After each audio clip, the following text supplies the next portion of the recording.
Meski Kota Palembang sudah memasuki ke fase new normal, anggota Satlantas Polrestabes Palembang tetap melakukan edukasi COVID-19 di jalan. Satlantas dari tim Tikiasa melakukan edukasi COVID-19 kepada pengguna jalan di kawasan Simpang 5 DPRD Palembang.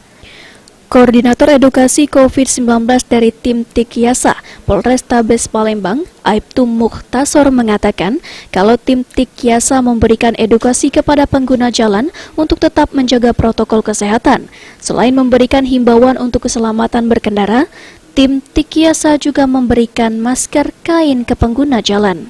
Dari unit Tikiasa, Satlantas Polrestabes Palembang dalam rangka memberikan himbauan kepada masyarakat tentang pentingnya bagaimana protokol kesehatan, di antaranya penggunaan masker, jaga jarak, dan juga sesuai dengan undang-undang lalu lintas juga tetap mengutamakan keselamatan berlalu lintas. Inilah harapan dari kita semua, semoga aman, selamat, tercipta lancar, dan juga insya Allah kita akan terhindar dari penularan COVID-19. Satlantas Polrestabes Palembang merasa punya peran serta dalam memberikan edukasi COVID-19 kepada masyarakat, selain menjaga keamanan di jalan raya. Mardiansyah, PAL TV.